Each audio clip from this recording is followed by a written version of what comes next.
सुमित्रा मैया के पास जब पहुंचे लक्ष्मण जी और कहा मां मैं भी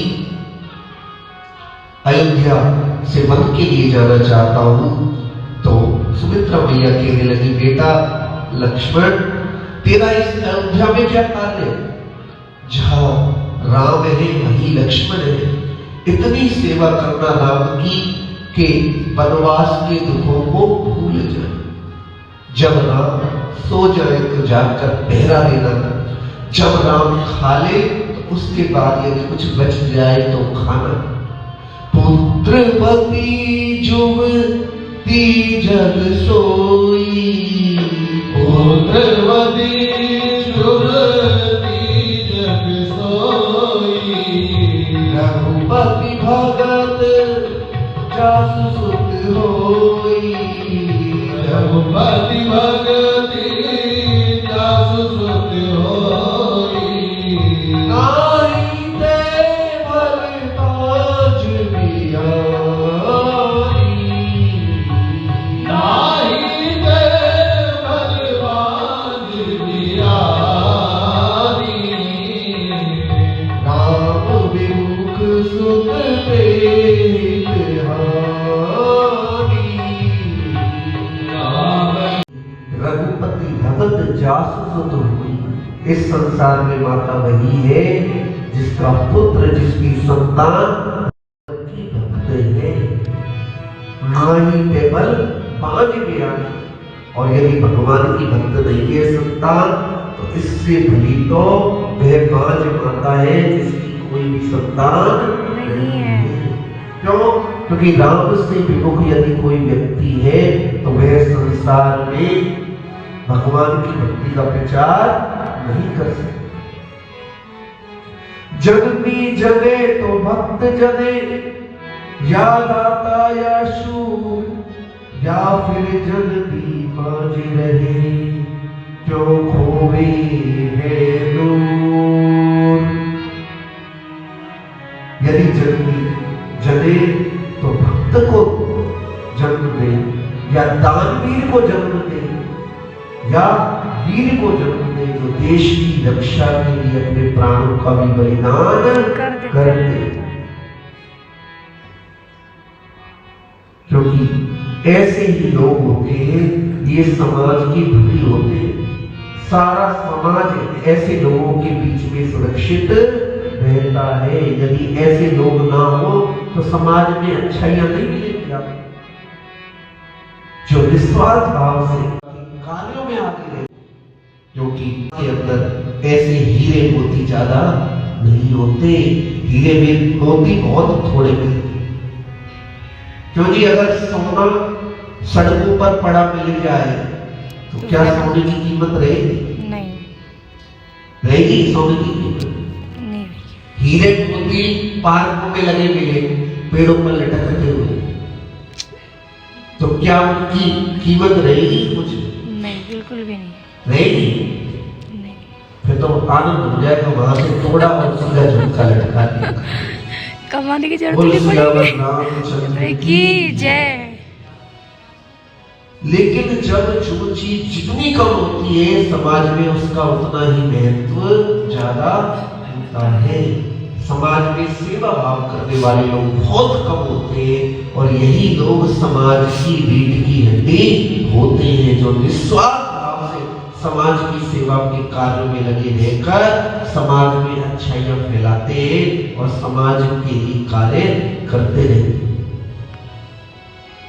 मां सुमित्रा ने लक्ष्मण जी को वन जाने की आज्ञा दी। लक्ष्मण जी जब उर्मिला जी के पास पहुंचे तो उर्मिला जी कहने लगी कि मैं भी आपके साथ वन को चलूं। लक्ष्मण जी ने उर्मिला से यही मांगा, कौशल्या अकेली हो जाए, इसलिए तुम उनकी यहीं पर रहकर सेवा करना। और एक चीज और मांगता हूं तुमसे कि तुम्हारी आंखों से आंसू न निकले। जब ये बात सुनी तो उर्मिला जी कहने लगी, बहुत कठिन कार्य बता दिया। क्यों? हृदय का जो दर्द होता है वो है आंखों के रास्ते बह जाता है, लेकिन हृदय में दर्द भी है और रो भी नहीं सकते। कितना कठिन कार्य है। लक्ष्मण जी से भी ज्यादा त्याग उर्मिला जी का है। लक्ष्मण जी तो वन में जाकर राम जी की सेवा कर रहे हैं, लेकिन उर्मिला जो घर पे रहकर तपस्या कर रही है, जो घर पे रहकर वियोग झेला है उर्मिला जी ने, उस वियोग की व्याख्या शब्दों में की नहीं जा सकती। क्यों? क्योंकि इतना वियोग झेला है उन्होंने जीवन में, इतनी सेवा की है माताओं की, लेकिन माताओं की सेवा करके भी आंखों से एक भी आंसू नहीं आ रहे। क्यों? लक्ष्मण जी को वचन दिया कि मेरी आंखों से आंसू नहीं है। रामायण का एक एक पात्र ऐसा है कि यदि उस पात्र का अध्ययन किया जाए तो जीवन हारे हैं प्राण जिसने, हारे हैं प्राण जिसने, लेकिन वचन ना हारे, वनवास जाए। हिम्मत से काम लेना। कितने दुखी होंगे। और हे सुमंत जी, आप रथ को इस प्रकार चलाना कि जब ये रथ चले तो इनको अयोध्या वासियों को ये पता न लग सके कि रथ किस दिशा में गया है। अयोध्या वासियों के रथ को जब राम की पुकार पर महाराज दशरथ के बाल सखा सुमंत जी ने उस रथ को चलाया तो बहुत दूर राम जी निकल गए। सुबह जब उठे अयोध्या वासी तो राम जी के बिना जैसे कटे पंख के बिना पक्षी का हाल हो जाता है, वैसे ही राम जी के बिना अयोध्या वासी भी बड़े व्याकुल हो गए। चारों तरफ राम जी के बिना त्राही त्राही करने लगे। राम जी को ढूंढने के लिए रथ के पहियों के दिशा में देखने लगे, लेकिन भगवान की लीला यही है कि जो भगवान से प्रेम करता है वह भगवान के वियोग में हमेशा डूबा रहता है। जब से लगन लगी घनश्याम की, सूरदास मोरी भई फिरूं, रही न काहू काम की। जब से लगन लगी घनश्याम की। भगवान का प्रेम ऐसा है कि इस प्रेम को करने वाला ही भगवान के प्रेम को जानने लगे। बेटी तुम मत जा वन में, मैं तेरे पिता महाराज जनक को क्या जवाब दूंगा? वो मुझसे पूछे थे क्या जवाब दूंगा? मां सीता कहने लगी, महाराज मेरे प्राण तो पति के साथ ही चले जाएंगे, फिर मेरे मृत शरीर को रखकर आप क्या करेंगे? इसलिए मुझे ना रोकिए, मुझे अपने पति की सेवा से वंचित मत कीजिए। तभी रानी कैकेयी ने मथुरा के दिए हुए वल्कल वस्त्र लाकर, सन्यासियों के वस्त्र लाकर तीनों को दिए, और जब तीनों वस्त्र पहनकर वन जाने के लिए सुमंत जी के साथ रथ में सवार हुए तो अयोध्या वासी उन्हें देखकर बहुत ही व्याकुल हो गए। सब रथ के पीछे पीछे दौड़ने लगे, राम जी से प्रार्थना करने लगे कि हर जगह वनवास जा रहे वंश के दुलारे, वनवास जा रहे वंश के दुलारे, वनवास जा रहे। क्योंकि हमारा जो संकल्प है कि हम किसी वन में, किसी भी राज्य में नहीं जा सकते, हम वनवासी हैं, इसलिए हमें गंगा पार करने के लिए नाव चाहिए, और आप हमारे लिए गंगा पार करने के लिए नाव की कल व्यवस्था कीजिए। फूस का बिछोना बिछा दिया गया, जिस पर राम जी, लक्ष्मण जी और सीता मैया, लक्ष्मण जी तो बैठे हुए सोए नहीं 14 वर्ष तक, सीता मैया देखकर सुमंत जी से कहने लगे कि विधा वह आज वनवासी बनकर वन वन में भटक रहे हैं। यही जीवन है।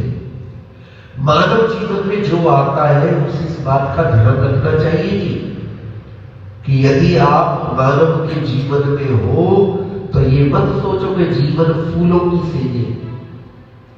जीवन में भगवान यदि सुख दे तो कृपा, और जीवन में यदि भगवान दुख दे तो भगवान की विशेष कृपा। क्यों?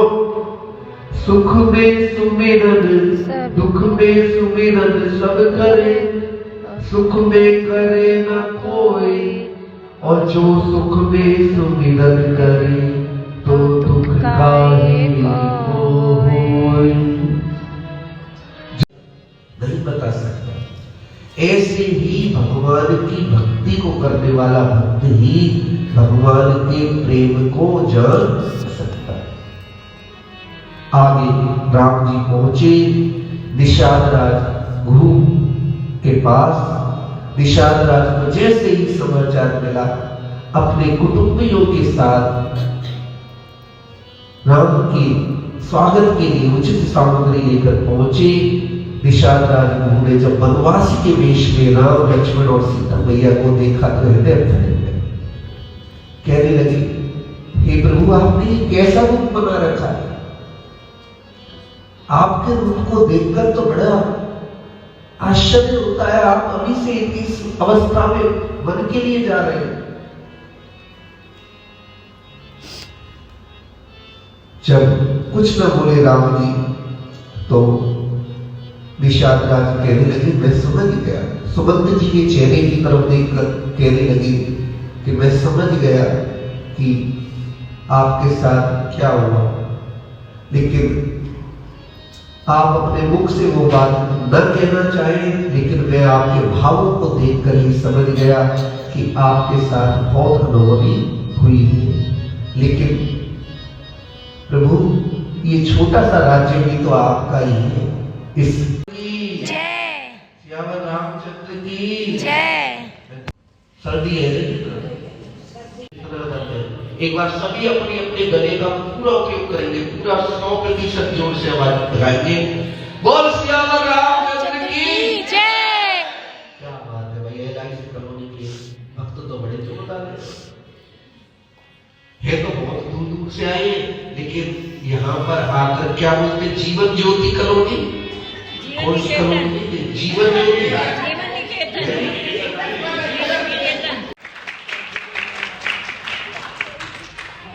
जहां पर आकर व्यक्ति जीवन जीना सीख जाए तो ये कॉलोनी तो बड़ी जोरदार कॉलोनी है। LIC के बाद भी काम करती है, ऐसी राम कथा है। फल के रूप में भगवान के दर्शन भी होते हैं। सबको चाहिए दर्शन भगवान के, सभी मिलेंगे। 22 जनवरी को तो अयोध्या में रामलला के दर्शन होंगे। जब भी जीवन में मौका मिले तो रामलला के दर्शन करके अपने नेत्रों को सफल जरूर करना। बोल श्याम रामचंद्र की जय। श्रृंगेरपुर में राम जी ने निवास किया। सुबह उठते ही गंगा पार करने के लिए जब पहुंचे तो वहां पर केवल एक ही नाम, और वहां पर केवट जी मिले। केवट पूर्व जन्म में एक कछुआ थे। क्षीर सागर में भगवान नारायण लेटे हुए थे। जैसे ही कछुए ने देखा सांवली सलोनी सूरत को, कछुआ भी भगवान के चरणों को स्पर्श करने के लिए दे।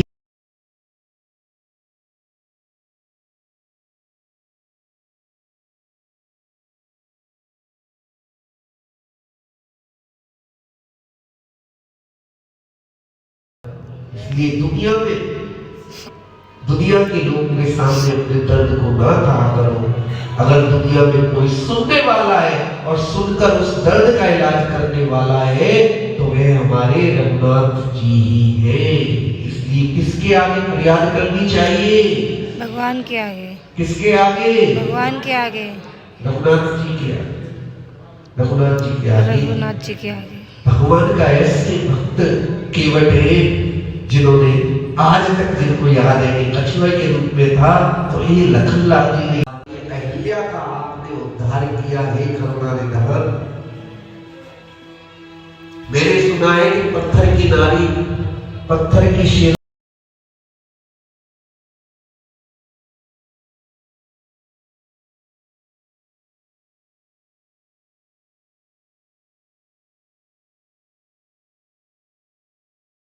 इसलिए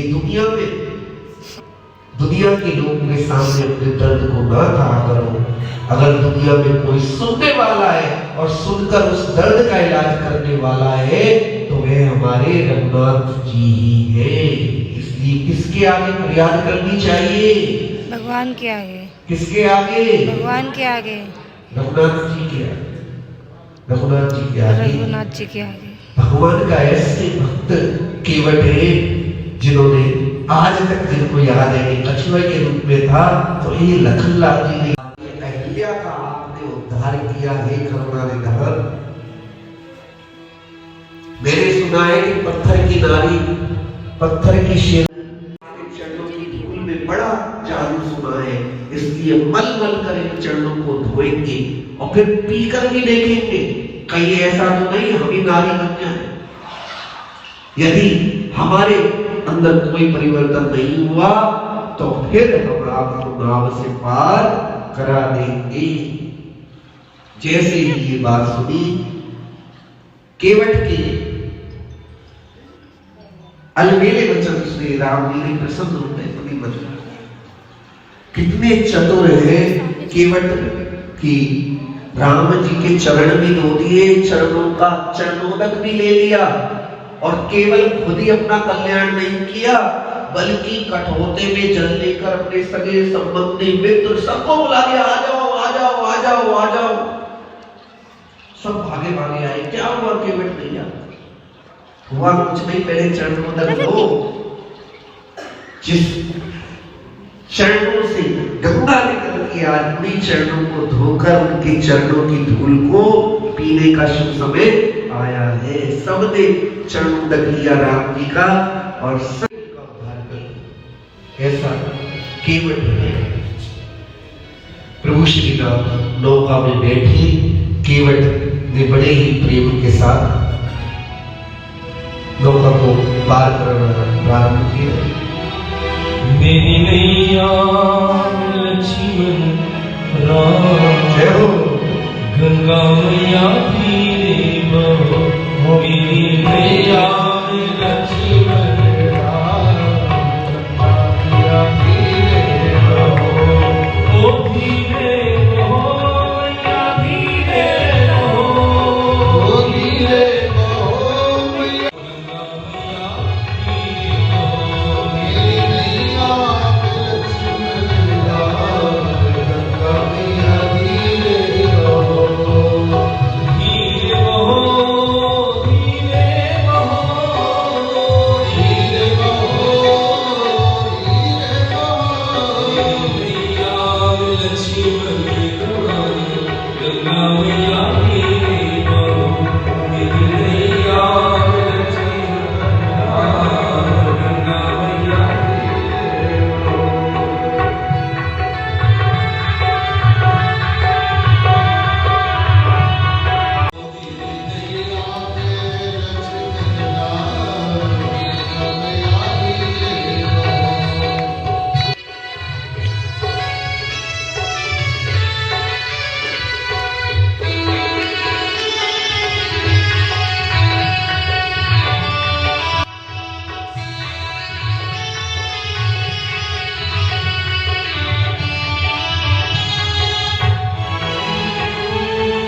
दुखी के ये रखवाले, दीन दुखी के ये रखवाले, ओ दीन दुखी के ये रखवाले, दीन दुखी के रखवाले, ओ दुष्टों को भी तारने वाले, दुष्टों को भी तारने वाले, ये मैया दुष्टों को भी तारने वाले, अब आए हैं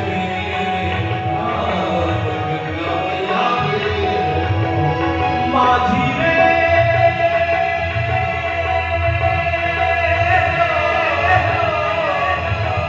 माझी रे। बोल सियावर रामचंद्र की जय। बोल सियावर रामचंद्र की जय। अब कछुनाथ न चाहिए मोरे, अब कछुनाथ न चाहिए मोरे, दीन दयाल अनुग्रह तोरे, दीन दयाल अनुग्रह तोरे, फिरत बार तुम जो देवा, फिरत बार तुम जो देवा,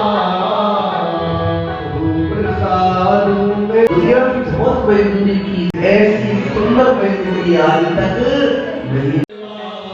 तो प्रसाद में सिर धर ले, तो लौट कर आने के बाद जो आप मुझे दोगे, यहाँ पर जब इतने भक्त लोग माता के लिए सहयोग, लोग बड़ा इस चीज को सराहते हैं कि हाँ हमने वास्तव में सेवा देखी, यहाँ पर बिना दूध वाली की सेवा होती है। गौ माता अभाव में है, तो आप लोग जो भी चलना चाहें 9 तारीख को जरूर चलिए। जिंदगी में घुटन